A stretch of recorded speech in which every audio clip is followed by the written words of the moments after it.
ബിസ്മില്ലാഹിർ റഹ്മാനിർ റഹീം വബിഹി നസ്തഈൻ വസാനിഹ ത്വഹാറത്തു ബദനിൻ വമൽബൂസിൻ വമകാനിൻ അൻ നജസിൻ എന്ന്. അതായത് നമ്മൾ ഇതുവരെ ഓതിക്കൊണ്ടിരുന്നത് നിസ്കാരത്തിന്റെ ഒന്നാമത്തെ ഷർത്താവുന്ന ചെറുതും വലുതുമായ അശുദ്ധിയിൽ നിന്ന് ശുദ്ധിയാവുക എന്ന ഭാഗമാണ് ഏതാനും ആഴ്ചകളായി നമ്മൾ ഓതി വന്നത്. ഇനി നിസ്കാരത്തിന്റെ രണ്ടാമത്തെ ഷർത്താവുന്ന നജസിൽ നിന്ന് ശുദ്ധിയാവുക എന്ന് പറയുന്ന ഭാഗമാണ് ഇന്ന് ഇൻഷാ അല്ലാഹ് നമുക്ക് അല്പസമയം ഓതാനുള്ളത്. ജനങ്ങളൊക്കെ എവിടെ പോയി? ഇന്ന് കീശേരി, ഞാൻ പറഞ്ഞേക്ക് നേരത്തെ ചെറിയ ഷോളുള്ളത് കൊണ്ട് നേരത്തെ തുറന്ന് ക്ലാസ് റൂമിൽ കയറിയിട്ടില്ലായിരുന്നു. അപ്പൊ ഇന്ന് ഡോക്ടർ കീശേരിയുടെ ക്ലാസ് നടന്നോ ഇല്ലേ എന്ന സംഗതിയൊന്നും അറിയില്ല. പേരോട് ഉസ്താദിന്റെ ഒരു നല്ല കാസറ്റ് നമ്മളെ വടക്കേക്കാട് വെച്ച അതാണ് ഞാൻ കേൾക്കാൻ തുടങ്ങിയത്. അപ്പോ ആളുകളൊക്കെ എത്തും എന്ന് പ്രതീക്ഷിക്കാം. രണ്ടാമത്തെ ഷർത്ത്, നിസ്കരിക്കുന്നവരുടെ ദേഹം, വസ്ത്രം, നിസ്കരിക്കുന്ന സ്ഥലം എന്നിവ നജസിൽ നിന്ന് ശുദ്ധിയാവുക എന്ന് പറയുന്ന ഭാഗമാണ്. മനസ്സിലായില്ലേ? ആ കീശേരി എന്നു പബ്ലിക്കിൽ പഠിക്കുന്നത് പഠിച്ചോനെ. കീശേരി ആയിക്കോട്ടെ, ആരായാലും വേണ്ടില്ല, എല്ലാരും അല്ലാഹു തആല ബർക്കത്ത് ചെയ്യട്ടെ.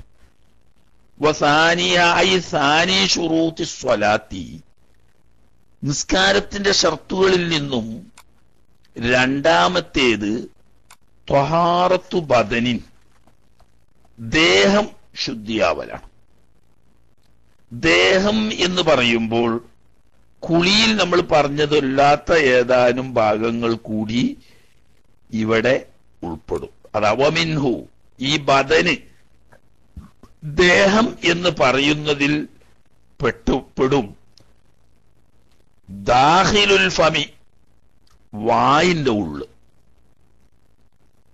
അതേ സമയത്ത് ജനാബത്ത് കുളി, ഹൈറ് കുളി, നിഫാസ് കുളി എന്നിവക്ക് വായിന്റെ ഉള്ള് ശുദ്ധിയാക്കൽ വുജൂബില്ല, അത് സുന്നത്തേ ഉള്ളൂ. എന്നാൽ വായിന്റെ ഉള്ളിൽ നജസായാലോ അത് ശുദ്ധിയാക്കൽ ഷർത്താണ് നിസ്കാരം സഹിയാകണമെങ്കിൽ. ഇപ്പൊ ഒരാൾ ഉദാഹരണം ഛർദിച്ചു, അല്ലെങ്കിൽ വായിൽ രക്തം വന്നിട്ടോ മറ്റോ വായു നജസായി, എന്നാൽ അതോടുകൂടി നിസ്കരിക്കാൻ പറ്റൂല. അതിപ്പോ അകത്തല്ലേ എന്ന് പറയണ്ട, കാരണം നജസ് ശുദ്ധിയാക്കുന്ന ബാബിലെത്തുമ്പോ ദേഹം ശുദ്ധിയാവുക എന്ന് പറയുന്നതിൽ വായക്കകം അത് പെടും. വൽ അംഫി, മൂക്കിന്റെ ഉള്ളും പെട്ട്, മൂക്കിന്റെ ഉള്ളിൽ നജസായാലും അതും ശുദ്ധിയാക്കൽ നിസ്കാരം സഹിയാകാനുള്ള ഷർത്തുകളിൽ പെട്ടതാണ്. എന്ന് മാത്രമല്ല, വൽ ഐനൈനി, രണ്ട് കണ്ണിന്റെ ഉള്ള്. കണ്ണിന്റെ ഉള്ളിൽ ഉളു കൊടുക്കുമ്പോഴും കുളിക്കുമ്പോഴും വെള്ളം നനക്കേണ്ടതില്ല. തന്നെയല്ല, കണ്ണിന്റെ അകത്ത് വെള്ളം ചേർത്തൽ കറാഹത്താണെന്ന് ഇവിടെ പറഞ്ഞു. എന്നാൽ നജസായാൽ അവസ്ഥ അതല്ല. വല്ല നജസും കണ്ണിലായിപ്പോയാൽ കണ്ണിന്റെ അകം കഴുകി വൃത്തിയാക്കണം, മൂക്കിന്റെ ഉള്ള് കഴുകി വൃത്തിയാക്കണം, വായിന്റെ ഉള്ള് കഴുകി വൃത്തിയാക്കണം. അപ്പൊ എന്താ, ഉളു കൊടുക്കുന്നിടത്ത് വായിന്റെ ഉള്ളും മൂക്കും തുടങ്ങിയത് സുന്നത്ത് മാത്രമേ ഉള്ളൂ. ഇനി ജനാബത്തോ ഹൈദോ നിഫാസോ ഉണ്ടായിട്ട് കുളിക്കുകയാണെങ്കിലും മൂക്കും വായും വൃത്തിയാക്കൽ സുന്നത്തേ ഉള്ളൂ. എന്നാൽ നജസിന്റെ ബാബിൽ അത് വുജൂബാണ്, കാരണം അതുകൂടി ശുദ്ധിയാക്കൽ ഏതിൽപ്പെടും? ദേഹം ശുദ്ധിയാക്കുക എന്ന് പറഞ്ഞ ഷർത്തിൽ വായി, മൂക്ക്, കണ്ണ് എന്നിവയുടെ ഉള്ളുകൂടി വരും എന്ന് പറയാൻ കാരണം നജസിന്റെ കാര്യം അത്ര ഗൗരവമാണ്. പിന്നെ വളരെ അപൂർവമായ ഒറ്റപ്പെട്ട സന്ദർഭങ്ങളിലേ അത് വരാനും സാധ്യതയുള്ളൂ. അപ്പൊ അതുകൊണ്ട് അത് പാലിക്കൽ പ്രയാസമുള്ളതല്ല. നജസ് എന്ന് പറയുമ്പോൾ അശുദ്ധി പോലെയല്ല, ഗൗരവപ്പെട്ട വിഷയവുമാണ്. അതുകൊണ്ട് ഇവിടെ ദേഹം ശുദ്ധി വരിക എന്ന് പറയുന്നതിൽ, ദേഹത്തിന്റെ ബാഹ്യഭാഗം എന്ന് പറയുന്നതിൽ തന്നെ വായിന്റെ ഉള്ള്, മൂക്കിന്റെ ഉള്ള്, കണ്ണിന്റെ ഉള്ള് തുടങ്ങിയതൊക്കെ ഉൾപ്പെടും. അങ്ങനെ ദേഹം ശുദ്ധിയാവുക. വ മൽബൂസിൻ, അവൻ ധരിച്ച ലിബാസുകൾ,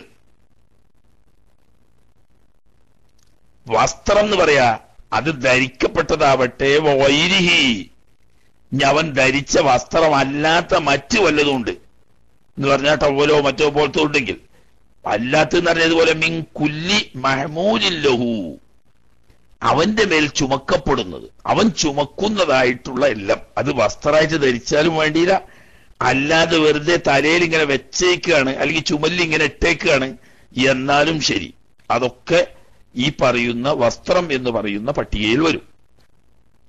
സംഗതി വൈലമ്യത്തഹറക്ക്, ഈ വസ്തു എന്ന് പറഞ്ഞാൽ ഇവൻ ധരിച്ച വസ്ത്രത്തിന്റെ അങ്ങേ തല, അതല്ലെങ്കിൽ ഇവന്റെ ചുമലിലോ ഇവന്റെ തലയിലോ വെച്ച വസ്ത്രത്തിന്റെ അങ്ങേ തല, ഇവൻ അനങ്ങുമ്പോൾ അതനുസരിച്ച് അത് അനങ്ങുന്നില്ല, എന്നാലും അതിന്റെ അങ്ങേ തലക്കൽ നജസ് ഉണ്ടെങ്കിൽ നിസ്കാരം ചെയ്യാവൂല.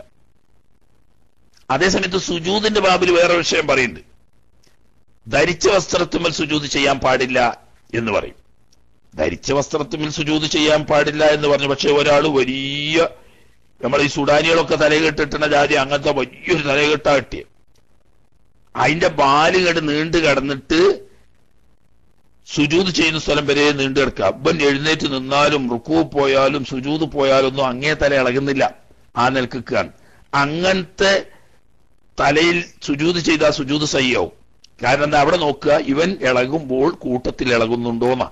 ഇവന്റെ ഇളക്കം അനുസരിച്ച് ഇളകാത്ത വസ്ത്രത്തുമ്മ സുജൂദ് ചെയ്താൽ സയ്യാവും. എന്നാൽ നജസിന്റെ വിഷയം അങ്ങനെയല്ല. നജസ് ഒരു തലവന്റെ ശരീരവുമായി ബന്ധപ്പെടുന്നുണ്ട്, അതിന്റെ മറ്റേ തലക്കൽ നജസ് ഉണ്ടെങ്കിൽ ആ നിസ്കാരം സയ്യാവൂല. ഉദാഹരണം പറഞ്ഞാൽ, ഒരു കുട്ടി ധരിക്കൊന്നും വേണ്ട, ചെറിയൊരു കുട്ടി, ഈ കുട്ടിക്ക് പമ്പേഴ്സ് കിട്ടിയിട്ടുണ്ട്. ഈ പമ്പേഴ്സ് കിട്ടിയ കുട്ടി മൂത്രമൊഴിച്ചു അല്ലെങ്കിൽ കാഷ്ടിച്ചു, ഈ പമ്പേഴ്സിനകത്ത് അതുണ്ട്. അതോടുകൂടി കുട്ടിയുടെ കൈ നമ്മൾ മുറുകെ പിടിച്ചു. എന്നാൽ നിസ്കരിക്കുന്ന സമയത്ത് പമ്പേഴ്സിൽ കാഷ്ടമോ മൂത്രമോ ഉള്ള കുട്ടിയുടെ കൈ ഒരാൾ നിസ്കരിക്കുന്ന വ്യക്തി കൈ മുറുകെ പിടിച്ചാൽ ഈ നിസ്കരിക്കുന്ന മനുഷ്യന്റെ നിസ്കാരം ബാത്തിലാവും. അപ്പോ ചുമന്നതല്ലല്ലോ ഇത്. പക്ഷേ ഇവൻ അതിനെ പിടിച്ചു കഴിഞ്ഞപ്പോൾ അതുമായിട്ടുള്ള ബന്ധം ഇവനിലേക്ക് വന്നു. ഇനി അതല്ലെങ്കിൽ ഇപ്പോ ഒരു കയറ് കെട്ടിയ ഒരു നായനെ, കയറ് കെട്ടിയൊരു നായനവൻ തൊടുന്നൊന്നുമില്ല, നായന്റെ കൗത്ത് കെട്ടിയിട്ട് അത് ഇവന്റെ കാലുമല പിടിച്ച് കെട്ടിയിട്ടുണ്ട്, നായ എവിടെയും ഓടിപ്പോകാതിരിക്കാൻ വേണ്ടിയിട്ട്. എന്നിട്ട് അങ്ങനെ നിസ്കരിക്കാം. എന്നാലും നല്ല നിസ്കാരം ചെയ്യാവില്ല. കാരണം ഇവന്റെ കാലുമല ഇത് കെട്ടി, അല്ലെങ്കിൽ ഇവന്റെ കയ്യുമല കെട്ടി ബന്ധിച്ചു, അല്ലെങ്കിൽ ഇവൻ മുറുകി പിടിച്ചു. അങ്ങേ തലക്കൽ നജസാണുള്ളത്, അപ്പൊ അത് ഇവനിലേക്ക് ചേർക്കപ്പെടും. നജസിന്റെ വിഷയം അങ്ങനെ. ഇവന്റെ അനക്കം കൊണ്ട് അങ്ങേ തല അനങ്ങിയാലും അനങ്ങിയിട്ടില്ലെങ്കിലും ഇവനുമായി ബന്ധപ്പെട്ട് നിൽക്കുന്ന വസ്തുവിന്റെ ഒരു തലക്കൽ നജസ് ഉണ്ടെങ്കിൽ അത്, അതേസമയത്ത് നിലത്ത സാധനം, നിലത്ത് ചവിട്ടുന്ന വസ്തുവാണ്, അതിന്റെ അങ്ങേ തലക്കൽ നജസ് ഉണ്ടാവും, അതുകൊണ്ട് കുഴപ്പമില്ല. കാരണം ഇതിന്റെ മഹ്മൂലല്ല, അതാണ് കാരണം, വഹിക്കുന്നില്ലല്ലോ ഒന്നും. ഇനി വമകാനിൻ യുസല്ലാ ഫീഹി, നിസ്കരിക്കപ്പെടുന്ന സ്ഥലം, ത്വഹാറത്തു ബദന്, അതുപോലെ തന്നെ മൽബൂസ് മക്കാന്, നിസ്കരിക്കുന്ന സ്ഥലം എന്ന് പറഞ്ഞാൽ അവിടെ പക്ഷേ ഈ സ്ഥലം എന്ന് പറയുന്നത് ഇവന്റെ ദേഹവുമായി സ്പർശിക്കുന്ന സ്ഥലം മാത്രം. മനസ്സിലായില്ലേ? ഇവന്റെ ശരീരം സ്പർശിക്കുന്ന സ്ഥലം. നിസ്കരിക്കാൻ നിൽക്കുമ്പോ ഇവൻ എവിടെയാണോ ചവിട്ടി നിൽക്കുന്നത് ആ ചവിട്ടി നിൽക്കുന്ന സ്ഥലം, സുജൂദ് ചെയ്യുമ്പോൾ ഇവൻ കൈകുത്തുന്ന സ്ഥലം, കാൽ മുട്ടുകുത്തുന്ന സ്ഥലം, കാലിന്റെ വിരലുകൾ വെക്കുന്ന സ്ഥലം, നെറ്റിയും മൂക്കും വെക്കുന്ന സ്ഥലം, അതായത് ഇവരെ ശരീരവുമായി ടച്ച് ചെയ്യുന്ന സ്ഥലം. അത് അതിന്റെ അപ്പുറത്തൊക്കെ ഉള്ളതിനെ പറ്റിയിട്ട് ഇനി വേറെ പറയും, അത് കറാഹത്താണ്, അത് ശക്തിപ്പെട്ടതല്ല. അപ്പൊ ദേഹം, വസ്ത്രം, സ്ഥലം എന്നിവ ശുദ്ധിയാവൂല. എന്തിൽ നിന്ന് ശുദ്ധിയാവുക? അന്നജസിൻ, നജസിൽ നിന്നും ശുദ്ധിയാവണം. എങ്ങനത്തെ നജസ്? എല്ലാ നജസിൽ നിന്നും ശുദ്ധിയാവണം എന്നാണോ? അങ്ങനെയല്ല. വൈരി മഅഫൂവിൻ അൻഹു, വിടുതി ചെയ്യപ്പെടാത്ത, അഫൂ ചെയ്യപ്പെടാത്തതായ നജസ്, ആ നജസിൽ നിന്ന് ശുദ്ധിയായിരിക്കലാണ് ഷർത്ത്. ഇനി ചില നജസുകളുണ്ട്, അതുള്ളതോടുകൂടി തന്നെ നിസ്കാരം ചെയ്യാവുന്ന അവസ്ഥ ഉണ്ട്. അതെന്താ? ചില നജസ്സുകളെ തൊട്ട് അഫു ചെയ്യപ്പെടും എന്ന് പറഞ്ഞിട്ടുണ്ട്. ഈ വിഷയം വിസ്തരിച്ച് വ്യക്തമായി പറഞ്ഞത് നമ്മുടെ ഹുലാസയില. ആ ഭാഗം കൂടുതൽ അറിയാൻ ആഗ്രഹമുള്ള ആളുകൾ ആ ഭാഗം ശ്രദ്ധിക്കുന്നത് നന്ന്. ഏത് ഭാഗം? വെള്ളത്തിൽ അഫു ചെയ്യപ്പെടുന്നത്, ശരീരത്തിൽ അഫു ചെയ്യപ്പെടുന്നത്, വസ്ത്രത്തിൽ അഫു ചെയ്യപ്പെടുന്നത്, ഭക്ഷണത്തിൽ അഫു ചെയ്യപ്പെടുന്നത്, പൊതുവിൽ അഫു ചെയ്യപ്പെടുന്നത് എന്നിങ്ങനെ 4-5 തരം അഫുകൾ വേർതിരിച്ചാൽ ഓരോന്നും കൃത്യമായി വിശദീകരിച്ചിട്ടുണ്ട് ഖുലാസയിൽ. പക്ഷേ ഇവിടെ അതില്ല. ഇവിടെ ചെറിയ തോതിൽ മൊത്തം പറഞ്ഞു പോകുകയെന്ന്. അപ്പൊ ചില വിഷയങ്ങളൊക്കെ ഖുലാസയിൽ പറയാത്ത വിഷയങ്ങളും ഫത്ഹുൽ മുഈനിൽ വിശദമായി പറഞ്ഞിട്ടുണ്ട്. ചില വിഷയങ്ങൾ ഫത്ഹുൽ മുഈനിൽ വളരെ സൂചന മാത്രം ചുരുക്കി പറഞ്ഞിട്ടേ ഉണ്ടാവൂ. അത്തരം വിഷയങ്ങൾ വിസ്തരിച്ച് ക്രമപ്പെടുത്തിക്കൊണ്ട് ഖുലാസയിൽ പറഞ്ഞിട്ടുണ്ട്. അപ്പൊ വിഷയം മനസ്സിലാക്കാൻ എളുപ്പം ക്രമപ്പെടുത്തി വിസ്തരിച്ച് പറയുന്ന അത്തരം ഭാഗങ്ങളൊന്ന് നോക്കിയാൽ വിഷയം നന്നായി മനസ്സിലാക്കാൻ കഴിയും. ഇവിടെ വളരെ ചുരുക്കിയത് പറയുള്ളൂ. ഫലാ തുസിഹു സ്വലാത്തു. അപ്പോൾ അതായത് ഈ മൂന്നും അഫു ചെയ്യപ്പെടാത്ത നജസിൽ നിന്നും വസ്ത്രം, ദേഹം, നിസ്കരിക്കുന്ന സ്ഥലം എന്നിവ ശുദ്ധിയാവലാണ് രണ്ടാമത്തെ ഷർത്ത് എന്ന് പറഞ്ഞു. ഇനി അതിന്റെ വിശദീകരണം. അപ്പോൾ ഫലാ തുസിഹു സ്വലാത്തു, ഫർളോ സുന്നത്തോ ആവുന്ന ഒറ്റ നിസ്കാരവും തന്നെ സഹിയാവുകയില്ല മഅഹു, ഇങ്ങനെയുള്ള അഫു ചെയ്യപ്പെടാത്ത നജസോടുകൂടെ. അപ്പൊ മൊറും നജസല്ല, അഫു ചെയ്യപ്പെടാത്ത തരത്തിലുള്ള നജസോട് കൂടി ഫർളോ സുന്നത്തോ ആയ ഒരൊറ്റ നിസ്കാരവും തന്നെ സഹിയാവുകയില്ല എന്ന്. ഇപ്പൊ ഈ നജസായത് വലോ നാസിയൻ, പണ്ട് നജസായത് ഓർമ്മ ഉണ്ടായിരുന്നു, പിന്നെ അത് മറന്നുപോയത്. അപ്പൊ ഉദാഹരണം, ഇവൻ വസ്ത്രത്തിൽ എന്തോ നജസായി. ഇപ്പൊ ഉദാഹരണം, ഒരു മനുഷ്യന് ഷെഡിത്തിന്, ഈ ഷെഡിയിൽ എന്തോ കാരണവശാൽ മതിയായി. അങ്ങനെ വരുമല്ലോ ചിലപ്പോ, എന്തോ ലൈംഗികമായ വിഷയങ്ങളെ പറ്റി സംസാരിക്കുകയോ ചിന്തിക്കുകയോ ചെയ്ത് മതിയായി. അത് ഓർമ്മ ഉണ്ടാകും. അത് കഴുകാമെന്ന് വെച്ചു. പക്ഷേ നിസ്കരിക്കാൻ ബാങ്ക് കൊടുത്തപ്പം വേഗം പള്ളിക്ക് പോയി, വുളൂ ചെയ്തു, നിസ്കരിച്ചു. ഏത് ഓർമ്മയില്ല? നേരത്തെ ഇങ്ങനെ മതി വന്നിരുന്നു, അത് ഞാൻ ഉടുത്ത ഷെഡിയിലായിട്ടുണ്ട്, അത് കഴുകിയിട്ടില്ല എന്ന കാര്യം മറന്നുപോയി. സംഗതി നജസായ കാര്യം അവൻ ഓർമ്മ അറിയാം, പക്ഷെ പിന്നെ മറന്നതാ. നിസ്കരിച്ചു കഴിഞ്ഞ് രണ്ടാമത് ജോലി സ്ഥലത്ത് എത്തിയപ്പോഴാണ് പടച്ചോനെ റബ്ബേ, ളുഹറിന്റെ മുമ്പ് ഇങ്ങനൊരു സംഭവം ഉണ്ടായിരുന്നല്ലോ, അപ്പൊ ഞാൻ ഉടുത്ത അടിവസ്ത്രത്തിൽ നജസ് ഉണ്ടല്ലോ, ആ നജസോട് കൂടിയാണല്ലോ അപ്പൊ ഞാൻ നിസ്കരിച്ചത് എന്ന്. നിസ്കാരം സഹിയായിട്ടില്ല. പക്ഷേ ഇതിന്റെ പേരിൽ മറന്നായതുകൊണ്ട് എന്തിട്ടാവൂല? നജസോട് കൂടി നിസ്കരിച്ചതിന്റെ പേരിൽ കുറ്റം കിട്ടൂല. കാരണം എന്താ? മറന്ന് സംഭവിച്ചു പോയതാണല്ലോ. പക്ഷെ നിസ്കാരം സഹിയാവൂല. അത് രണ്ടും രണ്ടാ. സഹിയാവുന്നത് അറിഞ്ഞുകൊണ്ടാണോ അറിയാതെയാണോ, മനഃപൂർവ്വമാണോ അബദ്ധത്തിലാണോ എന്ന് നോക്കിയിട്ടല്ല. മനസ്സിലായില്ലേ? അതേസമയത്ത് കുറ്റം കിട്ടുമെങ്കിൽ ഈ ചെയ്ത്, അതായത് നജസോട് കൂടി നിസ്കരിക്കുക എന്ന് പറഞ്ഞാൽ ഹറാമാണ്. ഈ ഹറാമിന്റെ കുറ്റം വരണമെങ്കിൽ അത് അറിഞ്ഞുകൊണ്ട് ചെയ്യണം. മറന്നുപോയതിന്റെ പേരിൽ ചെയ്തതിന് കുറ്റം ഉണ്ടാവില്ല, പക്ഷെ നിസ്കരിച്ച നിസ്കാരം സഹിയല്ല, രണ്ടാമത് മടക്കി നിസ്കരിക്കണം. ഇനി അതല്ലെങ്കിൽ ജാഹിലം ബിവുജൂദിഹി, നജസുണ്ട് എന്ന കാര്യം അറിയാതെ തന്നെയാണ് നിസ്കരിച്ചത്. അതിപ്പോ എങ്ങനെ? നേരത്തെ പറഞ്ഞ സംഗതി അറിയാമായിരുന്നു, മറന്നുപോയതാണ്. ഇനി അങ്ങനെയല്ല, ഇവൻ ഡ്രസ്സ് കഴിച്ച് അവിടെ എവിടെ വെച്ചിരുന്നു, അതിന്റെ ഇടക്ക് ചെറിയ കുട്ടിയുണ്ട്, കുട്ടി മൂത്രമൊഴിച്ചതിൽ ഈ കുട്ടി കയ്യിട്ടടിച്ച് ഈ വസ്ത്രത്തിൽ തെറിച്ചു. ഇവനതൊന്നും അറിയില്ല. ഇവന്റെ പെണ്ണുങ്ങളെ ശ്രദ്ധയപ്പെട്ടാണ്, പക്ഷെ ഇവനതൊന്നും അറിയില്ല. ഇവൻ നിസ്കരിക്കാനായപ്പം വേഗം എന്താക്കി, ഉദു കൊടുത്ത് വന്ന്, വൃത്തിയുള്ള വസ്ത്രമാണല്ലോ, ആ എടുത്ത് കൊടുത്ത് നിസ്കരിച്ചു. നിസ്കരിച്ചു കഴിഞ്ഞതിന് ശേഷം പിന്നെ ഭാര്യ പറഞ്ഞു, അള്ളാ പടച്ചോനെ, നിങ്ങൾ ആ തുണി എടുത്തിട്ടാ നിസ്കരിച്ച്? ആ എന്തേ? പടച്ചോനെ, നേരത്തെ കുട്ടി താഴത്ത് മൂത്രമൊഴിച്ച് ആ മൂത്രത്തിൽ കൈയിട്ടടിച്ചിട്ട് ആ തുണിയിലായിരുന്നു, ഞാനത് കഴുകി വെക്കണം എന്ന് കരുതി എടുക്കാൻ പോയത്. അപ്പോ കുട്ടി കരച്ചിലായപ്പോ ഞാൻ കുട്ടീനെ ഉറക്കാൻ പോയത്, അങ്ങളിപ്പോ അത് എടുത്താണല്ലോ എടുത്തത്. എന്നാല് നിസ്കാരം ചെയ്യാവൂല, രണ്ടാമത് മടക്കി നിസ്കരിക്കണം. ഇവിടെ അറിയാതെയാണ് സംഭവിച്ചത്. എന്നാലും ഹറാമിന്റെ കുറ്റുണ്ടാവില്ല. നജസോട് കൂടി നിസ്കരിച്ചു എന്നുള്ള ഹറാമിന്റെ കുറ്റുണ്ടാവില്ല. പക്ഷേ നിസ്കാരം ചെയ്യാവൂല. കാരണം എന്താ? നജസിൽ നിന്ന് ശുദ്ധിയാകുന്ന ഷർത്താണ്. ഷർത്ത് ഭംഗം വന്നു പോയിട്ടുണ്ട്. അപ്പൊ നിസ്കാരം ചെയ്യാവൂല. അപ്പൊ മറന്നുകൊണ്ടോ അതല്ലെങ്കിൽ അറിയാതെയോ. ആദ്യം പറഞ്ഞു അവനെ അറിഞ്ഞിട്ടുണ്ട് പിന്നെ മറന്നതാണ്. ഇത് അവരറിഞ്ഞിട്ടേ ഇല്ല. ഇനി അതും അല്ലെങ്കിൽ നജസ് ഉണ്ട് എന്നൊക്കെ ഇവനറിയാം. പക്ഷെ കൗനിഹി മുബ്തില, ഇത് നിസ്കാരത്തെ ബാത്തിലാക്കുന്ന കാര്യമാണ്. സാധുവിനറിയില്ല. ഉദാഹരണം, രക്തമുണ്ട് ശരീരത്തിൽ, കുറച്ചധികം ഉണ്ട്.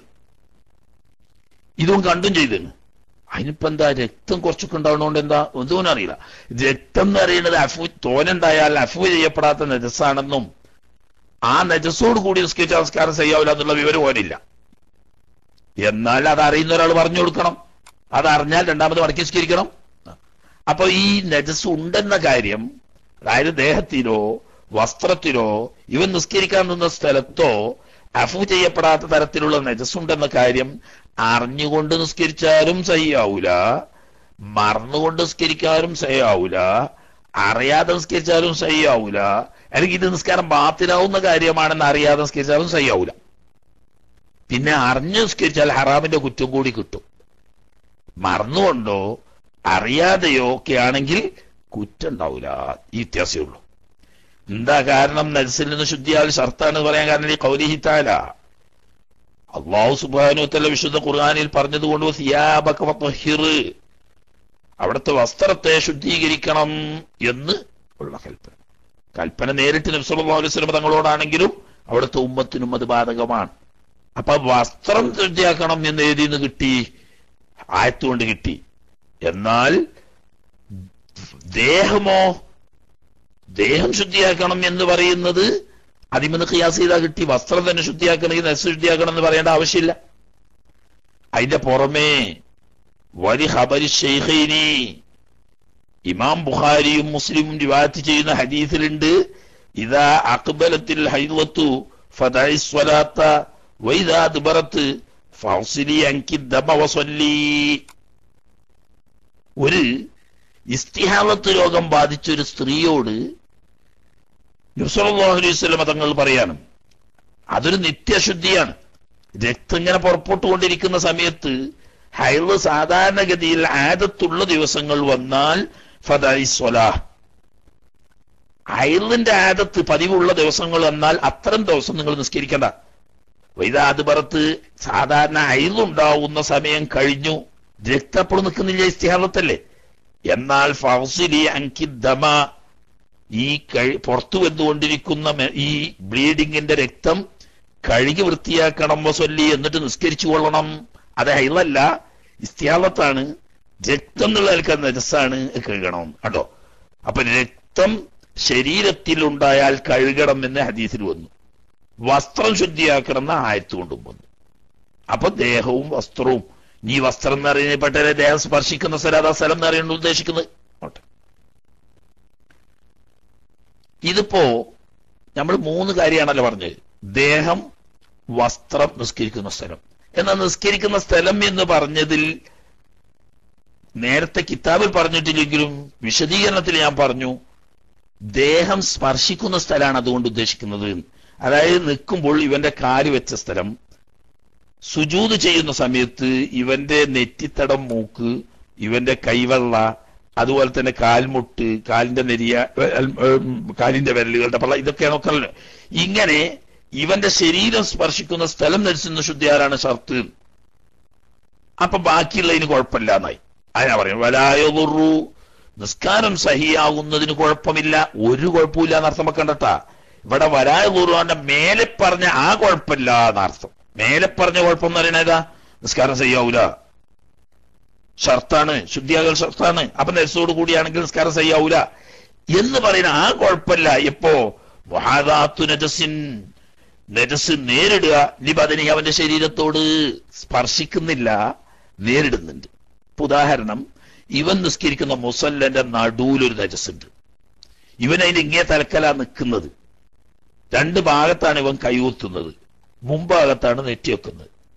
ഇപ്പോ ഇവന്റെ നെറ്റിമൂക്കും വെച്ച സ്ഥലവും ശുദ്ധിയാണ്, കൈ രണ്ടും വെച്ച സ്ഥലവും ശുദ്ധിയാണ്, കാല് വെച്ച സ്ഥലവും ശുദ്ധിയാണ്. പിന്നെ എവിടെ ഉണ്ട്? ഇവൻ സുജൂദ് ചെയ്തപ്പോ എന്റെ നെഞ്ഞിന്റെ നേരെ അടിയിൽ നല്ല നജസുണ്ട്. അപ്പൊ മുഹാദാത്ത് വന്നു. ഇതുകൊണ്ട് മുദറല്ലാന്ന് പറഞ്ഞാൽ നിസ്കാരം ചെയ്യാതിരിക്കൂല. അപ്പൊ ഇനി ഒരാള് ലായലുറു പറഞ്ഞാൽ ഒരു ബുദ്ധിമുട്ടും ഇല്ല എന്ന് അർത്ഥം വെച്ച് കുടുങ്ങണ്ടെന്നുള്ള ആൾക്ക് പറയാം. ലാക്കിൻ നേരെ പറഞ്ഞ നിസ്കാരം സഹിയാവൂല എന്ന് പറഞ്ഞാൽ കുഴപ്പമില്ലാന്നേ ഉള്ളൂ. പക്ഷെ തുക്കുറഹു കറാഹത്താക്കപ്പെടും നിസ്കാരം മുഹാദാത്തിഹി.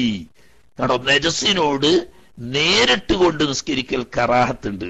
ഉദാഹരണം പറഞ്ഞാല് പഴയ കാലത്ത്, ഇപ്പൊക്കെ നാട്ടിൽ പോയി, പഴയ കാലത്ത് ഒരു സമ്പ്രദായം ഉണ്ടായിരുന്നു.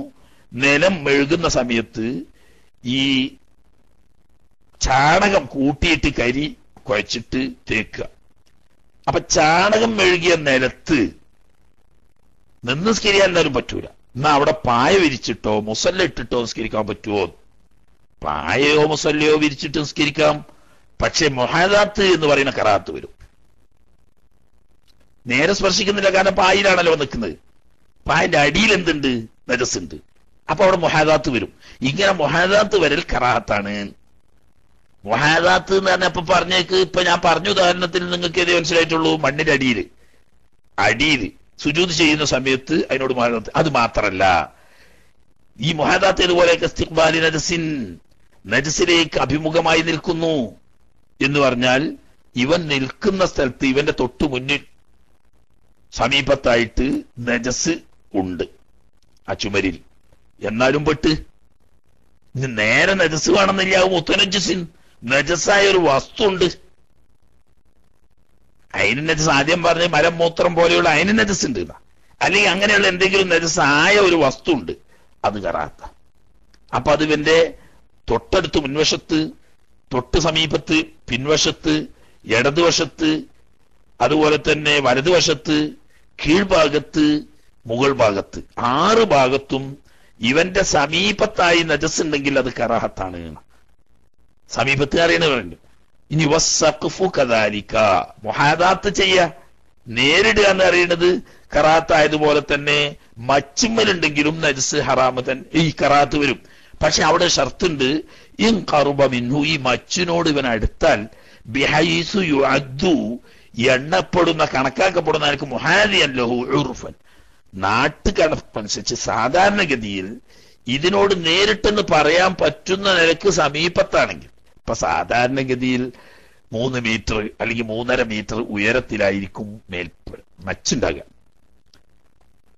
ഇതിന്റെ താഴെ ആയിട്ട് അല്ലെങ്കിൽ മുസല്ല വിരിച്ച് നിസ്കരിക്കുമ്പോൾ ഈ മച്ച് മനസ്സുള്ളതുകൊണ്ട് അവന് മുഹാദാത്ത് വരുന്നില്ല. കാരണം മീറ്റർ കണക്കിന് അകലെ വിട്ടിക്കുകയാണ്. ഇതങ്ങനെയല്ല. ആകെ തന്നെ 2.25 മീറ്റർ അല്ലെങ്കിൽ 3 മീറ്റർ കഷ്ടിച്ചേ ഉള്ളൂ.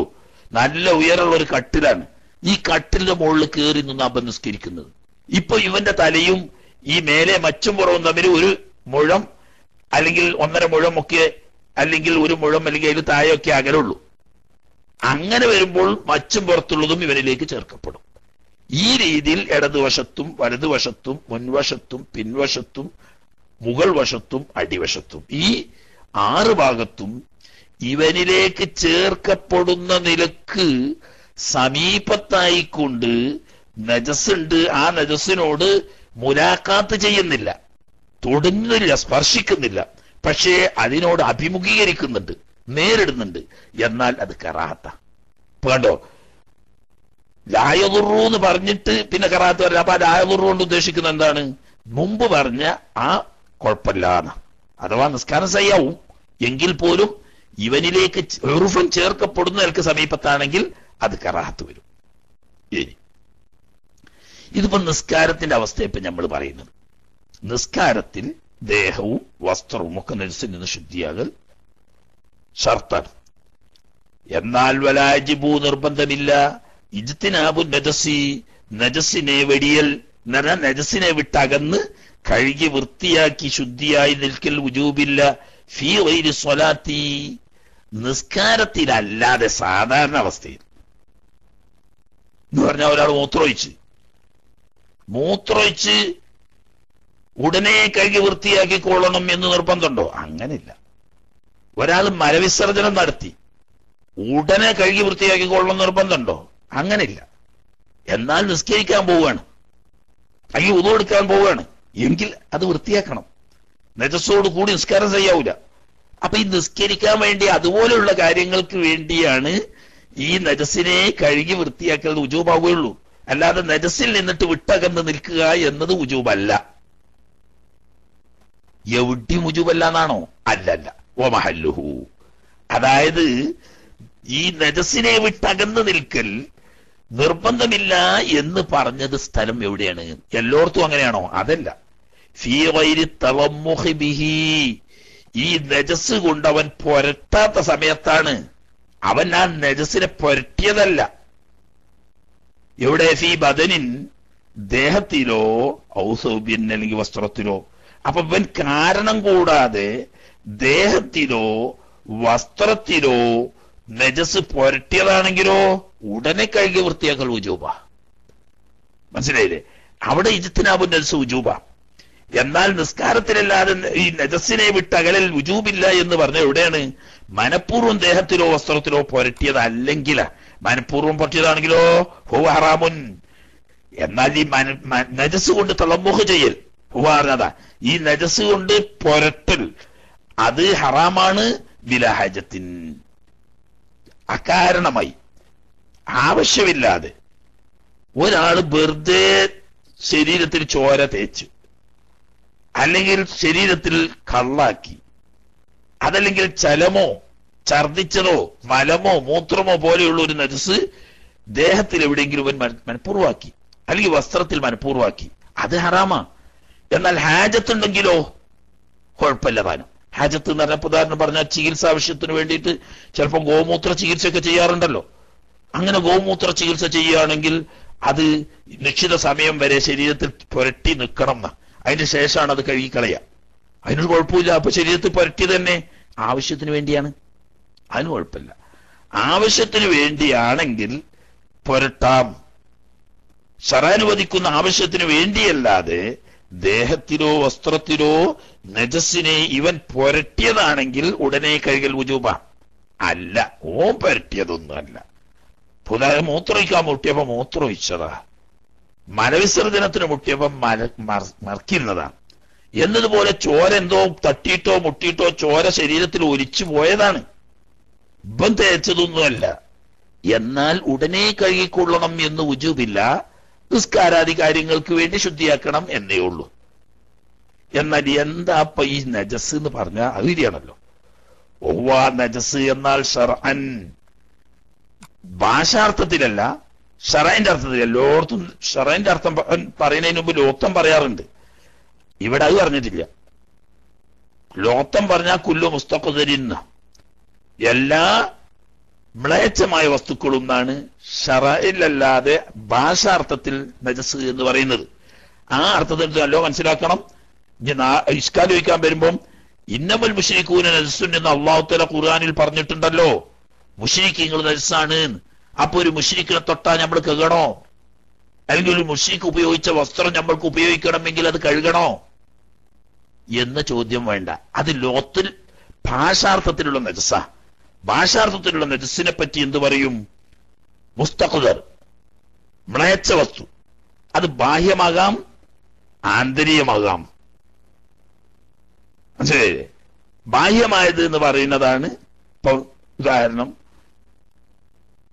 തുപ്പല്, അതുപോലെ തന്നെ മൂക്ക് ചീറ്റിയത്, കഫം കാർക്കിച്ചത്, മനിയ് ഉറപ്പെട്ടത്, അതൊക്കെ മുസ്തഖ്ദറ. അതുകൊണ്ട് ഭാഷാർത്ഥത്തിൽ അതിനെപ്പറ്റിയൊക്കെ എന്ത് പറയാം? നജസ് എന്ന് പറയാം. അതുപോലെ തന്നെ കുഫ്രിയത്ത്, കിബിർ, ഉജ്ബ് തുടങ്ങിയ ദുർഗുണങ്ങൾ, അതിനെ പറ്റിയിട്ടും നജസ് എന്ന് പറയാം. അത് ബാഹ്യമല്ല, ആന്തരിക. അപ്പൊ ബാഹ്യമായതോ ആന്തരീയമായതോ അശുദ്ധമായതോ ശുദ്ധിയായതോ ആയ എല്ലാ മുസ്തഖ്ദർ എന്ന് പറയുന്ന മ്ലേച്ഛ വസ്തുക്കൾക്കും ഭാഷാർത്ഥത്തിൽ എന്ത് പറയും?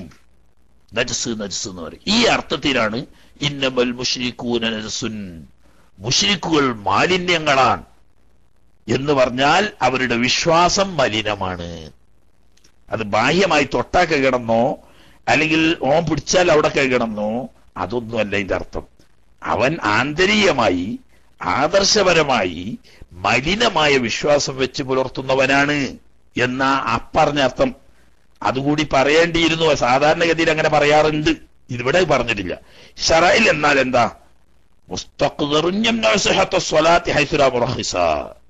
ഉണ്ടോ? മലിനം തന്നെ, മ്ലേച്ഛ വസ്തു തന്നെയാണ്. എങ്ങനത്തെ മ്ലേച്ഛ വസ്തു?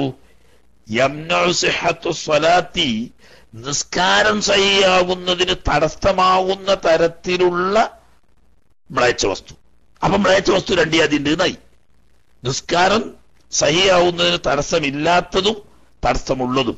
ഉദാഹരണം, ഒരാളുടെ വസ്ത്രത്തിലോ ദേഹത്തിലോ കാർക്കിച്ച് തുപ്പിയതുണ്ട്, അല്ലെങ്കിൽ മൂക്ക് ചുറ്റിയതുണ്ട്, അല്ലെങ്കിൽ തുപ്പിയതുണ്ട്, അതല്ലെങ്കിൽ നേരത്തെ എപ്പോഴോ പുറപ്പെട്ട മനിയുണ്ട്. അത് നിസ്കാരത്തിന് തടസ്സമല്ല, നിസ്കാരം സഹിയാവും. അപ്പൊ അത് ശറയിൽ നജസല്ല. എന്നാ സാധനം എന്താണ്? അതിനും മുസ്തഖദർ എന്ന് പറയുന്ന മ്ലേച്ഛ വസ്തുവാണ്. അപ്പൊ മ്ലേച്ഛ വസ്തു ആയതോടുകൂടി നിസ്കാരം സഹിയാവുന്നതിന് തടസ്സമാകും. എപ്പോ? എന്നാ നിസ്കാരം തടയുന്നതിന് തടസ്സമാകാത്ത നജസ് ഉണ്ടല്ലോ, അതിന് പറയുന്ന ഹൈസുലാമു റഹ്സ. റുഹ്സ ഇളവ് അനുവദിക്കപ്പെടുന്ന പ്രത്യേക സാഹചര്യത്തിലല്ലാതെ. കാരണം സ്വന്തം നജസാണെങ്കിൽ രക്തമാണെങ്കിൽ അല്പം കൂടുതലുണ്ടെങ്കിലും അന്യ രക്തമാണെങ്കിൽ അല്പം രക്തം ഉണ്ടെങ്കിലും അതോടുകൂടി നിസ്കാരം സഹിയാവുമല്ലോ. അതുകൊണ്ട് രക്തം നജസല്ല എന്ന് വരുന്നുമില്ല. അതെന്തുകൊണ്ട്? അവിടെ ഇളവുള്ളതുകൊണ്ടാണ്, റുഹ്സ ഉള്ളതുകൊണ്ടാണ്. അപ്പൊ പ്രത്യേകം ഇളവനുവദിക്കപ്പെടാത്ത സാഹചര്യത്തിൽ നിസ്കാരം സഹിയാവുന്നതിന് തടസ്സം വരുന്ന തരത്തിലുള്ള മാലിന്യങ്ങൾക്കാണ് നജസ് എന്ന് പറയുന്നത്. ഏതാ സാധനം? അങ്ങനെയൊന്നും പറഞ്ഞിട്ട് ഇപ്പൊ മനസ്സിലാകാൻ പോകുന്നില്ല. നമുക്ക് ഉദാഹരണമായിട്ട് പറഞ്ഞാൽ അങ്ങോട്ട് തിരിയും ആട്ടെ. ഫഹുവാപ്പോൾ ഈ നജസ് എന്ന് പറയുന്നത് കറൗസിൻ, മലം പോലെ, ഏത് അള്ളാന്റെ ഭൂമിയിലുള്ള വസ്തുവിന്റെ മലവും. മനസ്സിലായില്ലേ? വലിയ ആനന്റെ പിണ്ടം പോലത്തെ വലിയ കൂടുതലുള്ളതായാലും വേണ്ടില്ല, ഈച്ചയുടെ കാഷ്ടം പോലത്തെ വളരെ ചെറുതാണെങ്കിലും വേണ്ടില്ല, ഏത് ജീവജാലങ്ങളുടെയും മലം. വബൗലിൻ, മൂത്രം, അതും അങ്ങനെ തന്നെ. എത്രയോ ലിറ്റർ കണക്കിന് വരുന്ന മൂത്രമായാലും വേണ്ടിയില്ല, ഈച്ച കൊതുക് പോലത്തതിന്റെ സാധാരണ നോക്കിയാൽ കാണാത്ത അത്രയും ചെറിയ തുള്ളി മാത്രം വരുന്ന മൂത്രമായാലും വേണ്ടിയില്ല. മലം, മൂത്രം, അത് ഏത് ജീവിയുടേതാണെങ്കിലും നജസ് തന്നെ എന്ന. എന്നാൽ മഹാന്മാരായ അയിമ്മത്ത് പ്രത്യേകം ഒരു കാര്യം ഉണർത്തിയിട്ടുണ്ട്. ഹബീബ് റസൂലുള്ളാഹി സ്വല്ലല്ലാഹു അലൈഹി വസല്ലമ തങ്ങളുടെ മലം, മൂത്രം തുടങ്ങിയ വസ്തുക്കളൊന്നും നജസല്ല, അത് ത്വാഹിറാണ്.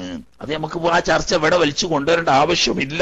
എങ്കിൽ പോലും ഒരാള് ചോദിക്കുകയാണ്, മൂത്രമൊക്കെ നജസല്ല ഓലിയാരെ? അതെ. മലമൊക്കെ നജസല്ല ഉസ്താദേ? അതെ. അപ്പൊ എന്നാ റസൂലുള്ളാഹി സ്വല്ലല്ലാഹു അലൈഹി വസല്ലമ തങ്ങളുടെ ഷറഫാക്കപ്പെട്ട മൂത്രം ഒരിക്കൽ ബർക്കത്തുൽ അബശിയ റളിയല്ലാഹു തആല അൻഹ കുടിച്ചുവല്ലോ, നജസ് കുടിക്കാൻ പാടുണ്ടോ എന്ന് ചോദിക്കാന്ന് വെക്കുക. എന്നാൽ അതിന് പറയാനുള്ളത്, ഹബീബ് റസൂലുള്ളാഹി സ്വല്ലല്ലാഹു അലൈഹി വസല്ലമ തങ്ങളുടെ ദേഹം മാത്രമല്ല, ആ ദേഹത്തിൽ നിന്ന് പുറത്തു വരുന്ന എല്ലാ വസ്തുക്കളും ത്വാഹിറാണ്. അത് മലം എന്നോ മൂത്രമെന്നോ രക്തമെന്നോ യാതൊരു വ്യത്യാസവും ഇല്ല. ഒരിക്കൽ നബി സല്ലല്ലാഹു അലൈഹി വസല്ലമ തങ്ങൾ അവിടത്തെ ശരീരത്തിൽ കൊമ്പ് വെച്ച് രക്തം എടുത്തു. മഹാനായ അബ്ദുല്ലാഹി ഇബ്നു സുബൈർ റളിയല്ലാഹു തആല അൻഹുവിനെ വിളിച്ചിട്ട് ആള് കാണാത്ത സ്ഥലത്ത് കൊണ്ടുപോയി മറക്കാൻ പറഞ്ഞു. അദ്ദേഹം ആ പാത്രം വാങ്ങി പോയിട്ട് ഒറ്റയ്ക്ക് ചെന്ന് ഇരുന്നിട്ട് അത് ഒരു തുള്ളിയും പുറത്ത് കളയാതെ കുടിച്ചു കഴിഞ്ഞു. തിരിച്ചു വന്നപ്പോ ചോദിച്ചു, മോനെ നീ എന്ത് ചെയ്തു? അത് ഞാൻ ആരും കാണാത്ത സ്ഥലത്ത് മറച്ചു നബിയേ എന്ന് പറഞ്ഞു. ആഹാ, ലാലിലൊക്കെ ശരിപ്തോ കുടിച്ചു കാണുന്നാ തോന്നുക. അതെ. ഹൈ, നജസല്ലടാ, ജി എങ്ങനെ കുടിച്ചെന്ന് നബി സല്ലല്ലാഹു അലൈഹി വസല്ലം തങ്ങൾ പറഞ്ഞിട്ടില്ല. ആ ഷറഫാക്കപ്പെട്ട ശരീരത്തിൽ അങ്ങനൊന്നില്ല, മാലിന്യം എന്നൊന്ന് ഇല്ല തന്നെ. മലിനമായത് അകത്തോ പുറത്തോ ഹബീബ് സല്ലല്ലാഹു അലൈഹി വസല്ലം തങ്ങളുടേതില്ല. അതൊരു പൊതു നിയമമല്ല. അത് ഹബീബുമായി ബന്ധപ്പെട്ട എല്ലാ വിഷയങ്ങളും വിശുദ്ധമാണ്. അത് മാറ്റിവെക്കുക. അതല്ലാത്ത മറ്റു ചില ഇമാമിയങ്ങൾ പറഞ്ഞിട്ടുണ്ട്, അംബിയ മുർസലീങ്ങളുടേതൊക്കെ അങ്ങനെ തന്നെയാണ്. അവരിൽ നിന്നിട്ടുണ്ടാവുന്ന ഫളാത്തുകളൊന്നും എന്തല്ല, നജസല്ല, മാലിന്യങ്ങളല്ല എന്ന് പറഞ്ഞ ഇമാമിങ്ങളുണ്ട്. ഓട്ടെ, ആ ഭാഗം വിട, കൂട്ടത്തിൽ അങ്ങനെ വന്നപ്പോൾ ഉണർത്തിയെന്ന് മാത്രം. അപ്പൊ അല്ലാത്ത ഏത് ജീവിയിൽ നിന്നും പുറത്തു വരുന്ന കുറഞ്ഞതോ അധികരിച്ചതോ ആകട്ടെ മലം, മൂത്രം എന്നിവ നജസാവുന്നു. കണ്ടോ, വലൗകാനാമിൻ ത്വായിരിൻ, അത് ഭക്ഷ്യയോഗ്യമായതായ പക്ഷികളിൽ നിന്നുള്ളതാണെങ്കിലും അല്ലെങ്കിലും എന്ന് പറഞ്ഞാൽ ഭക്ഷ്യയോഗ്യമല്ലാത്തത് ഏതായാലും നജസ് തന്നെ, അതിലാർക്കും തർക്കമില്ല. ഭക്ഷ്യയോഗ്യമായ പക്ഷികളുടെ മലം നജസല്ല എന്ന് ചില ഇമാമിങ്ങൾ പറഞ്ഞിട്ടുണ്ട്. പക്ഷേ അതല്ല ശരി, അതും നജസ് തന്നെ എന്ന് വരുത്താൻ വേണ്ടിയിട്ടാണ് പറയുന്നത്. വസമക്കിൻ, ശവം പോലും നജസല്ലാത്ത മത്സ്യം, ആ മത്സ്യത്തിന്റെ മലം അത് നജസാണ്. മത്സ്യം നജസല്ല അറിഞ്ഞിട്ട് അറിയില്ല, ശവം നജസ ആവൂല, വേറെ വിഷയം. അതിന്റെ മലം നജസ് തന്നെയാണ്. വജറാദിൻ, അതുപോലെ തന്നെ ജറാദ് എന്ന് പറയുന്ന ചാട്ടി, വെട്ടുകിളി എന്നൊക്കെ നമ്മൾ പറഞ്ഞാൽ എന്തോ ഒരു കിളിയാണെന്നും വിചാരിക്കേണ്ട ചാട്ടിയാണ്. ഈ വെട്ടുകിളി എന്ന് പറയുന്ന ഈ ചാട്ടി, അതിന്റെ മലോ മൂത്രമോ ഉണ്ടെങ്കിൽ അതും നജസ് തന്നെയാണ്. അത് പ്രത്യേകം പറയാൻ കാരണം എന്താ, ചത്താലും കൂടി നജസല്ല മനുഷ്യനും മത്സ്യവും ജറാദും. പക്ഷേ മലവും മൂത്രവും അവയുടേതാണെങ്കിലും നജസ് തന്നെയാണ് എന്ന് മാത്രമല്ല. വമാ, ഒരു ജീവിയുടെ മലവും മൂത്രവും എങ്ങനത്തെ ജീവിയാണ്, ലാ നഫസലഹു സായില, അതിന് ഒലിക്കുന്ന തരത്തിലുള്ള രക്തം ആ വിഭാഗത്തിനില്ല. ഒലിക്കുന്ന രക്തമില്ലാത്ത തരത്തിലുള്ള വർഗത്തിൽപ്പെട്ട ജീവിയുടെ മലം മൂത്രവുമാണെങ്കിലും നജസ് തന്നെയാണ്. ഈച്ച, കൊതു പോലത്തെ മൂട്ട, അതിന്റെയൊക്കെ കാഷ്ടവും മൂത്രവും നജസ് തന്നെയാണ്. പിന്നെ അതൊക്കെ കുറെ അഫു ചെയ്യപ്പെടുന്ന ഭാഗങ്ങൾ വേറെ വരും, പക്ഷെ സാധനം നജസ് തന്നെയാണ്. അതുപോലെ തന്നെ മൗകൂലില്ലഹ്മുഹു, മാംസം ഭക്ഷിക്കപ്പെടുന്ന വസ്തുവിന്റെ മലം മൂത്രമാണെങ്കിലും ശരി.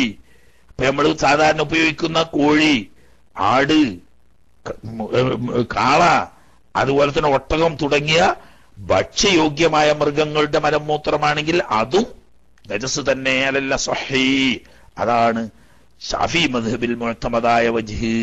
ഷാഫി മദ്ഹബിലെ മുഅ്തമദായ വജ്ഹ് അനുസരിച്ച് പക്ഷികളെന്നോ അതല്ലെങ്കിൽ ചത്താൽ നജസാവാത്ത മത്സ്യം ജറാദ് എന്നോ ഭക്ഷ്യയോഗ്യമായ മറ്റ് മൃഗാദികളെന്നോ യാതൊരു വിവേചനവുമില്ല.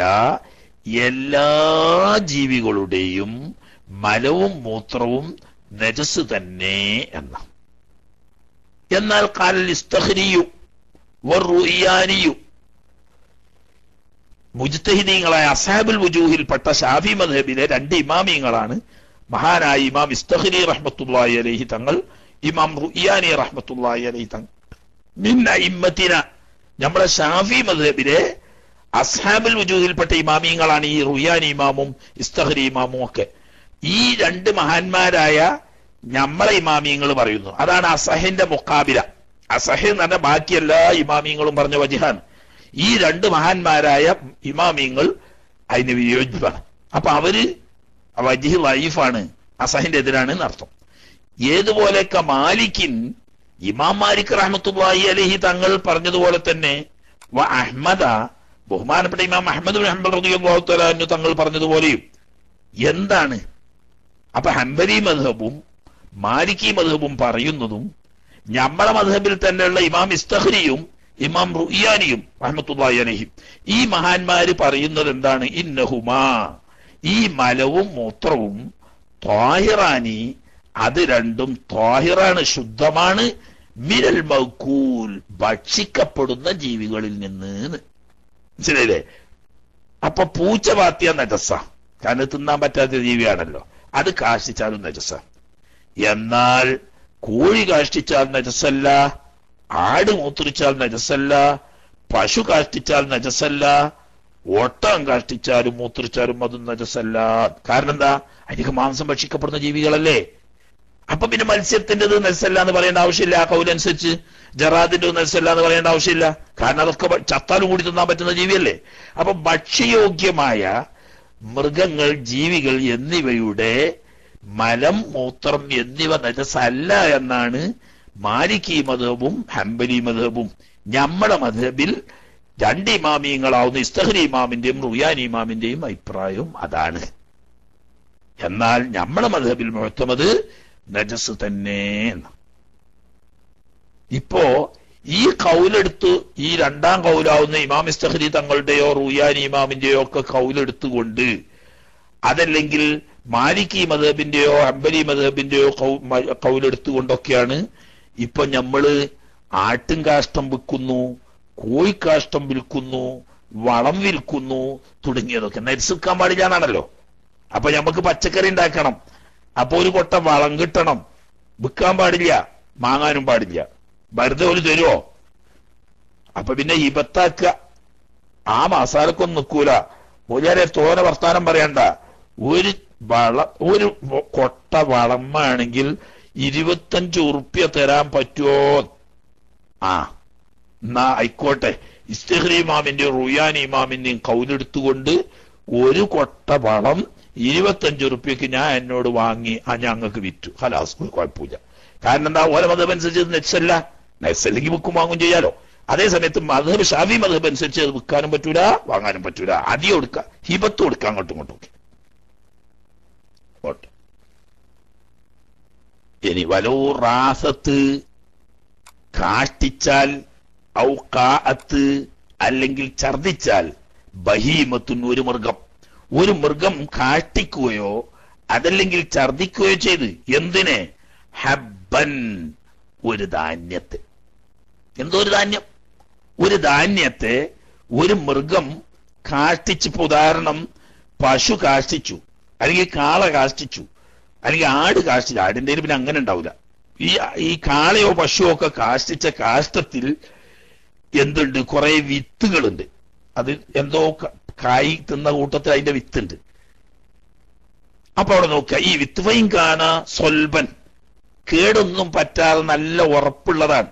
എന്ന് പറഞ്ഞാൽ ഉറപ്പുള്ളത് പറഞ്ഞാൽ ബ്യായിസു ലോ സൂര്യ നബത്ത, അതിനെ കൃഷി ചെയ്യപ്പെട്ടാൽ മുളക്കും, മണ്ണിലിട്ടാ മുളക്കുന്ന നിലക്ക് കേട് പറ്റാത്ത വല്ല ധാന്യവും ഇവയുടെ വയറ്റിൽ നിന്ന് പുറത്തു വന്നു. എന്നാൽ ഫമുതനജ്ജിസുൻ, അത് മലത്തിൽ വന്നതാണ് എന്നതുകൊണ്ട് അത് നജസല്ല, നജസായ വസ്തുവാണ്.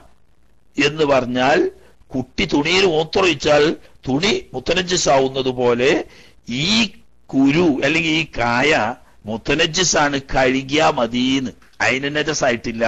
ഇതെന്തിനു കൂട്ടത്തിൽ പറയുന്നു വെച്ചാൽ, മലവും മൂത്രവും ഒക്കെ നജസാണെന്ന് പറയുമ്പോൾ ഈ കൂട്ടത്തിൽപ്പെട്ട ഏതോ ഒരു ജീവി, ഉദാഹരണം ഒരു കോഴി, സാധാരണ കോഴികൾ അങ്ങനെ ഉണ്ടാകുക, മുളക് ഉണ്ട് ഇങ്ങനെ പഴുത്ത് നിൽക്കുന്ന മരത്തുമ്മല്, കോഴികൾക്ക് ഈ പഴുത്ത മുളക് കണ്ടാൽ കൊത്തി വിഴുങ്ങും. അങ്ങനെ കൊത്തി വിഴുങ്ങി കോഴി കാഷ്ടിച്ചു. ഇങ്ങനെ കോഴി കാഷ്ടിച്ച കാഷ്ടത്തിൽ നിന്ന്, അതുപോലെ തന്നെ കാക്ക കാഷ്ടിച്ച കാഷ്ടത്തിൽ നിന്നൊക്കെ മുളക് മുളച്ചുണ്ടാവും. അപ്പൊ അതിന്റെ അർത്ഥം എന്താണ്? ഇവ ഇവിടെ വയറ്റിൽ പോയ ഈ ധാന്യമണി ദഹിച്ചിട്ടില്ല എന്നാണല്ലോ. ആ ഹയ്യന്നല്ല ഹബ്ബന്ന, പുള്ളി ഒന്ന് കൊതുവാണ്, ശരിയേ? ഒരു പുള്ളി കൊതുകാണ്, അത് മായ്ച്ചു കളയാ, അപ്പൊ ഹബ്ബൻ എന്നാവും. ഹബ്ബന, അങ്ങനെ പല കൊതു അവിടെ ഉണ്ടാവും. ആ കൊതുവിനാട്ടാൻ വേണ്ടിയിട്ട് എപ്പോഴും അടുത്ത് ഒരു ബടി വെച്ചോളുണ്ട്. അപ്പൊ അങ്ങനത്തെ കൊതുവിനൊക്കെ അവിടുന്നാണ്ട് ആട്ടിയാ മതി. പുള്ളി ഇടുന്നേ ഉള്ളൂ ഹബ്ബന്ന.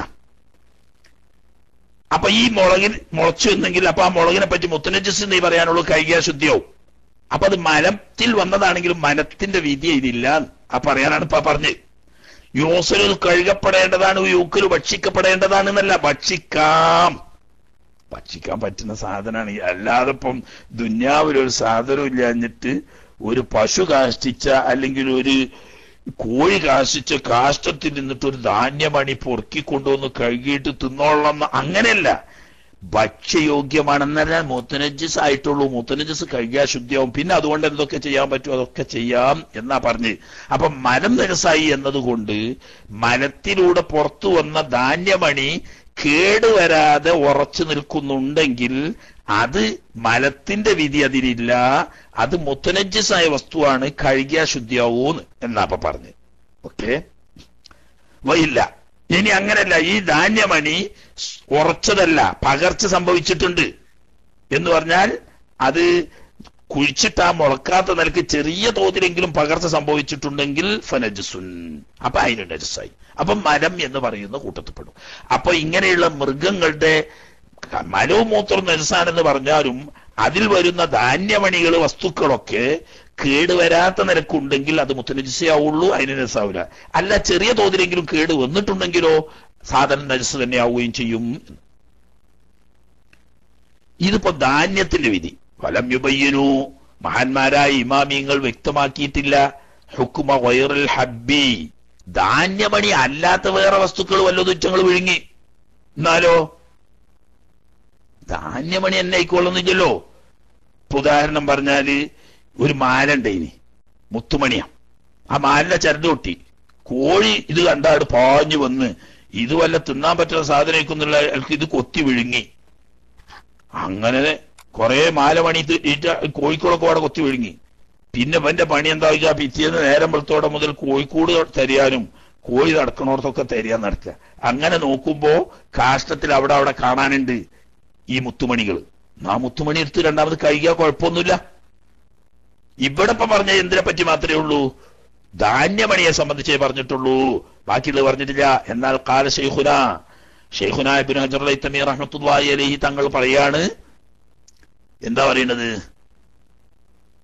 വല്ലദീ യദ്ഹറു,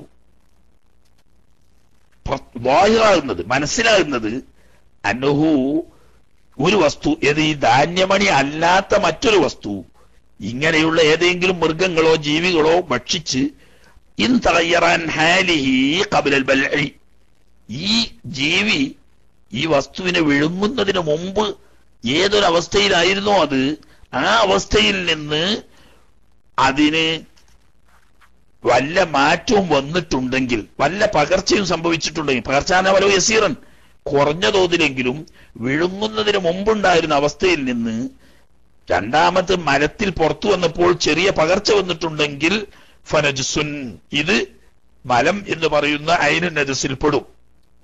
ഇല്ല, മുമ്പുണ്ടായിരുന്ന അവസ്ഥയിൽ നിന്നിട്ട് യാതൊരു മാറ്റവും വന്നിട്ടില്ല, കാട്ടിച്ചപ്പോഴും മുമ്പുണ്ടായിരുന്ന അതേ അവസ്ഥയിൽ തന്നെ ഒരു മാറ്റവും ഇല്ലാതെയാണെങ്കിലോ അപ്പൊ പിന്നെ മുത്തനജസ് അപ്പൊ കഴുകിയാൽ പിന്നെ ഉപയോഗിക്കുന്നതിന് കുഴപ്പമില്ല. വഫിൽ മജ്മൂഇ, ഇമാം നവവി റഹ്മത്തുള്ളാഹി അലൈഹി തങ്ങളുടെ ശറഹുൽ മുഹദ്ദബ് എന്ന് പറയുന്ന മജ്മൂഇലുണ്ട്, അൻ ശൈഖ് നസ്റിൻ, നമ്മളെ അസ്ഹാബു ഷാഫിയ്യത്തിൽപ്പെട്ട മുജ്തഹിദീങ്ങളിൽപ്പെട്ട മഹാനായ ഷെയ്ഖ് നസ്ർ റഹ്മത്തുള്ളാഹി അലൈഹി തങ്ങളെ സംബന്ധിച്ച് ഉദ്ധരിച്ചിട്ടുണ്ട്. എന്ത്? അൽ അഫൂ, അഫു ഉണ്ട് എന്ന് ഷെയ്ഖ് നസ്റിനെ തൊട്ടിട്ട് മജ്മുഉൽ നബി ഇമാം തങ്ങൾ ഉദ്ധരിക്കുന്നു. എന്തിനെ തൊട്ട് അഫു ഉണ്ട് എന്ന്? അപ്പൊ ഇവിടെ പറഞ്ഞ വിഷയം മാറുക കേട്ടോ. ഐനൻ നജസാണോ മുത്തനജിസാണോ മനത്തിൽ പുറപ്പെടുന്ന വസ്തു എന്നതിനെ സംബന്ധിച്ച് ചർച്ച ചെയ്ത് കഴിഞ്ഞു. ഇതിന്റെ ബാക്കിയല്ല ഇനി പറയുന്നത്. ഇനി പറയുന്നത് തുടർന്ന് മറ്റൊരു വിഷയമാണ്. സംഗതി മുത്തനജിസ് ആണെന്ന് ഉറപ്പുള്ള ഒരു വസ്തു ചിലപ്പോൾ അഫു ചെയ്യപ്പെടുന്ന മറ്റൊരു വിഷയമാണ് പറയുന്നത്. അൽ അഫു അൻ ബൗലി ബഖരി ദിയാസത്തി, ധാന്യങ്ങൾ മെതിക്കാൻ വേണ്ടി ഉപയോഗിക്കുന്ന മൃഗങ്ങളുടെ മൂത്രത്തെ തൊട്ട് അഫു ചെയ്യപ്പെടും. എവിടല്ലേ? അലൽ ഹബ്ബി, ധാന്യമണികളുടെ മേൽ. അതിപ്പോ കീശേരിക്ക് തിരിഞ്ഞോ അറിഞ്ഞില്ല. നമ്മളെ നാട്ടിലൊക്കെ ഒരു കല്ല് ഇങ്ങനെ കൊണ്ടുവച്ചിട്ട് നെല്ലിന്റെ കറ്റ അരിമലിങ്ങനെ അടിക്കുക ചെയ്യ. പറമ്പിലുണ്ടായതാണെങ്കിൽ കാലുകൊണ്ട് ചവിട്ടി മെതിക്കുക ചെയ്യ. എന്നാൽ വയനാട്ട് പോയാൽ കാണാ നെല്ല് കൊയ്തിട്ട് ഒന്നായിട്ട് കളത്ത് കൊണ്ടുവന്ന് കൂട്ടും. എന്നിട്ട് അതില് നാക്കാലികളെ, കന്നുകാലികളെ ഇങ്ങനെ നടത്തും. ഈച്ചങ്ങളുടെ കുളമ്പ് കൊണ്ടുള്ള ചവിട്ട് ഇങ്ങനെ കൊണ്ടിട്ട് എന്താ ചെയ്യുക, ഈ ധാന്യമണികളൊക്കെ കൊഴിഞ്ഞ് അവസാനം ഈ വൈക്കോല് കുടഞ്ഞെടുത്ത് നെല്ല് വേറെയാക്കും. അപ്പൊ ഇതിന് മണിക്കൂറുകളോളം ഈ നാക്കാലികൾ ഈ നെല്ലിൻ കറ്റയുടെ മുകളിൽ ഇങ്ങനെ ചവിട്ടി നടന്നിട്ടുണ്ടാവും. ഈ ചവിട്ടി നടക്കുമ്പോ ഇറ്റങ്ങൾക്കറിയോ ഇതിൽ മൂത്രമൊഴിക്കാൻ പാടില്ല, നമ്മളെ മൂത്രം നജസാണ്, ഈ നെല്ല് എന്ന് പറയുന്നത് മനുഷ്യന്മാരുടെ ഭക്ഷ്യവസ്തുവാണ്, അയിമൽ കാട്ടിക്കാനും മൂത്രമൊഴിക്കാനൊന്നും പാടില്ല എന്ന മസാലയൊന്നും ഓൽക്കറിയില്ല. ഓൽക്കെന്താ, പാത്രം തോന്നിയാ പാത്തും, കാഷ്ടിക്കണം തോന്നിയാ കാഷ്ടിക്കും. പക്ഷെ കാഷ്ടിക്കണതിന് എന്താക്കും, ഒരു കൊട്ട പോലത്തെ ഓലോണ്ട് മടഞ്ഞിട്ട് അയച്ചിന്റെ പിന്നിൽ കെട്ടിക്കൊടുക്കും. മൂത്രയ്ക്കണ് നടുവെന്നാണല്ലോ, അതിന് കൊട്ടയൊന്നും കെട്ടലില്ല. അങ്ങനെ ഈ മൂത്രം നെല്ലുമ്പലൊക്കെ അവിടെ ആയിട്ടുണ്ടാവും. എന്നല്ലാതെ അഫുവാണ്, അത് കഴുകാനൊന്നും പോണ്ടാന്ന്. ഈ ധാന്യങ്ങൾ കഴുകാനൊന്നും പോണ്ട, സംഗതി നജസ് മൂത്ര ആയിരുന്നുള്ള ഉറപ്പാണ്. എന്നാലും അത് അഫുവുണ്ട് എന്ന് ബഹുമാനപ്പെട്ട ഷെയ്ഖ് നസർ റഹ്മത്തുള്ളാഹി അലൈഹി തങ്ങൾ പറഞ്ഞതായി ഇമാം നവവി റഹ്മത്തുള്ളാഹി അലൈഹി തങ്ങൾ തന്റെ ശറഹുൽ മുഹദ്ദബിൽ ഉദ്ധരിച്ചിട്ടുണ്ട്. എന്ന് മാത്രമല്ല, വാനിൽ ജുവൈനി, ബഹുമാനപ്പെട്ട അബൂ മുഹമ്മദുൽ ജുവൈനി റഹ്മത്തുള്ളാഹി അലൈഹി തങ്ങളെ തൊട്ടിട്ട് വന്നിട്ടുണ്ട്. ഈ ഇമാം അർമൈനി തങ്ങൾ പാപ്പാന്റെ വാപ്പയാണ് ബഹുമാനപ്പെട്ട അബൂ മുഹമ്മദുൽ ജുവൈനി റഹ്മത്തുള്ളാഹി അലൈഹി. ഷാഫി മദ്ഹബിലെ മുജ്തഹിദീങ്ങളിൽപ്പെട്ട അസ്ഹാബുൽ വുജൂഹിൽപ്പെട്ട ഇമാമാണ്.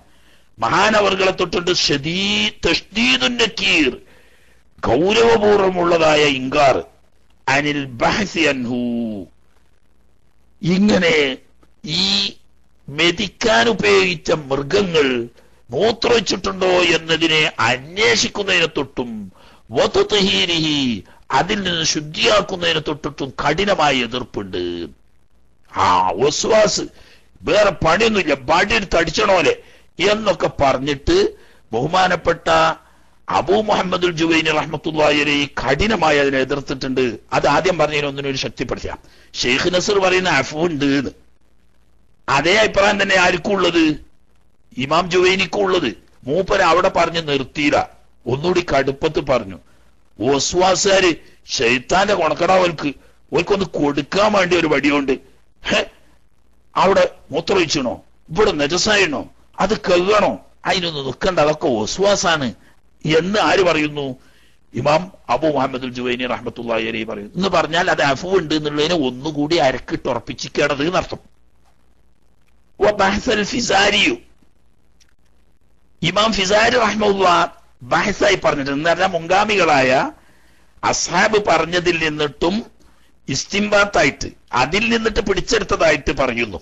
എന്തിനെ പറയുന്നു? അൽ അഫ്വ, വിടുതിയുണ്ട് എന്നതിന്.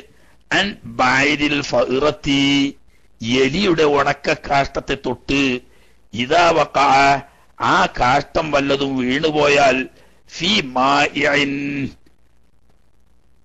മാഇയായ ദ്രാവക രൂപത്തിലുള്ള വസ്തുക്കളിൽ, നന കഞ്ഞിയിലോ ചായയിലോ ഒക്കെ വീണാല് എന്ന് പറഞ്ഞാൽ ഒരു ഉണങ്ങിയ എലി ശല്യമുള്ളടത്ത് ഒരു എലിന്റെ കാഷ്ടം അങ്ങോട്ട് വീണുപോയി, കഞ്ഞി പാത്രത്തിൽ എടുത്ത് വെച്ചപ്പം കാണായിക്ക് ഒരു ഉണങ്ങിയ എലിക്കാഷ്ടം ബന്ധമാണ്. അതാണ് എടുത്ത് ഒഴിവാക്കിയാ മതിന്ന് ആ കഫു ചെയ്യും. പക്ഷെ എല്ലായിടത്തും അല്ല. അമ്മത്തിൽ ബൽവാബിഹി, ഈ എലിക്കാഷ്ടം കൊണ്ടുള്ള ബുദ്ധിമുട്ട് വ്യാപകമായി എവിടെ നോക്കിയാലും അതന്നെ, എലിയോട് കിട്ടി ഇടങ്ങേറായില്ല.